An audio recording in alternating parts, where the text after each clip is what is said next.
Sabay-sabay natin alamin ang mga kaganapan na nangyayari sa ating bansa.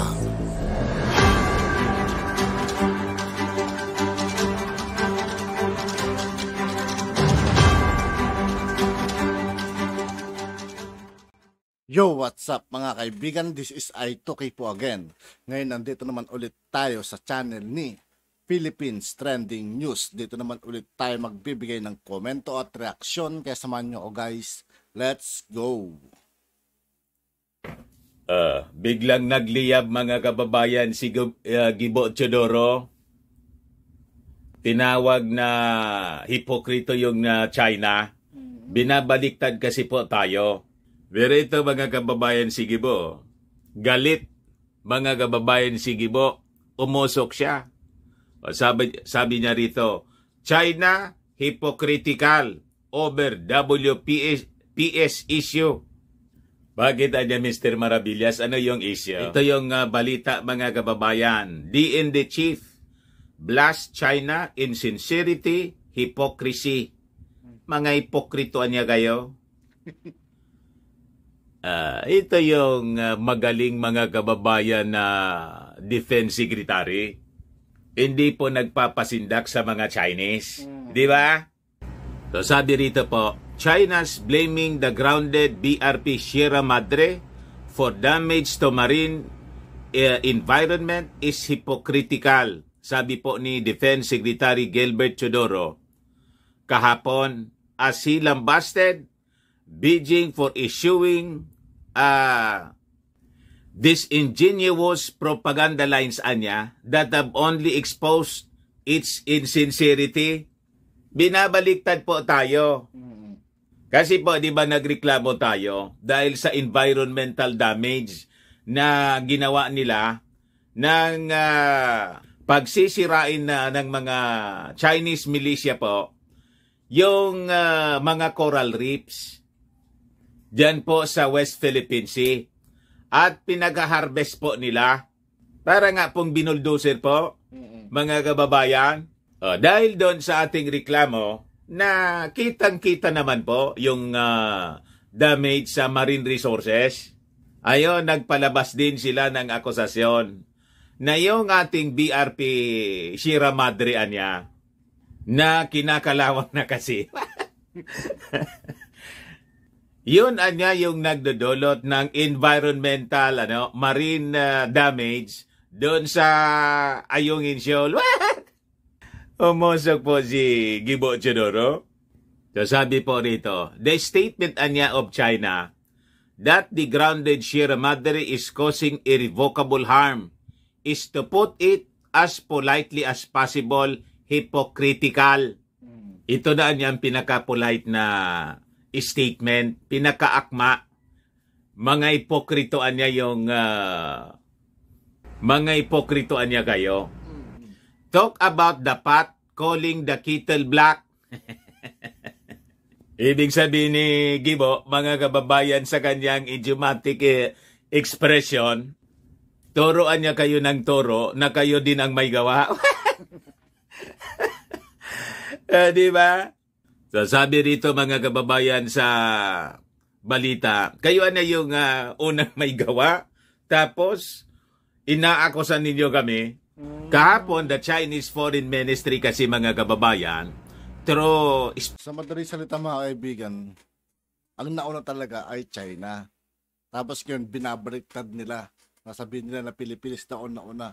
Mga siraulo talaga itong mga taga-China na to. Spokesperson Mao Ning denied it was the Chinese who destroyed the coral reefs in the Rosal Reef near Palawan, saying the blame should be on the Sierra Madre.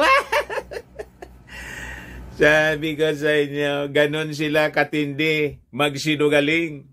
Arap-arapan po yung pangluloko po sa atin. Sabi po rito, China also chided the Philippines for creating a political drama from fiction. Matindi po. But Teodoro argued that China has been violating international law including the 2016 Arbitral Award, with its untrammeled reclamation activities in plunder of marine resources. Pinagnanakaw po, mga kababayan, yung mga corals, kinamkam. Bakit natin sinabi na pinagnanakaw? Atin po kasi yon, territory natin. So, tayo yung may-ari, parte ng ating marine resources yung pinagkukuha po nila. So, malinaw po na pagnanakaw ng pag-aari po natin. Kaya sabi po ni Gibo po, China continues to damage the West Philippine Sea by its illegal reclamation activities. And it was found to be a violator of international law in 2016 Arbitral Award when such activities damage the marine environment. Probado na po, mga kababayan, yun mismo yung nakalagay sa desisyon sa arbitral ruling ng UNCLOS noong 2016. Kasama doon, malinaw na malinaw yung marine damage na kanila pong ginawa. So he accused China of resorting to making false claims to defend its illegal actions in the West Philippine Sea. Kaya sabi po ni Gibo, ito anyang mga uri ng propaganda lines na ganito only serve to expose China. Sa ano lang talaga mga kaibigan, sa susunod na eleksyon, kung tatakbo man si Gibo mga kaibigan, iboto natin, tulungan natin siya para maupo bilang senador. Kasi kailangan siya mga kaibigan. China's insincerity and will only heighten the mistrust by the Filipino people in the rest of the world of the Chinese government. So sabi rito po sa balita, the discovery niya by the Philippine Coast Guard of the destruction of corals in Rosal Reef came after the swarming of the Chinese vessels around the area. Kaya wala man pong iba na suspect. Sila man lang po yung nandoon. O sino yung kukuha? Alangan naman tayo. Sila yung naka-station na doon. Ayaw nang umalis. Yung doon nga ng ilang mga senador, mga kababayan, na after the plundering na ginawa nila sa mga coral reef po, in other marine resources po, baka preload na naman ito sa reclamation. Magtatayo na naman sila doon ng artificial island. Di ba? Ganon ang ginawa nila doon, mga kababayan, sa itinayo nilang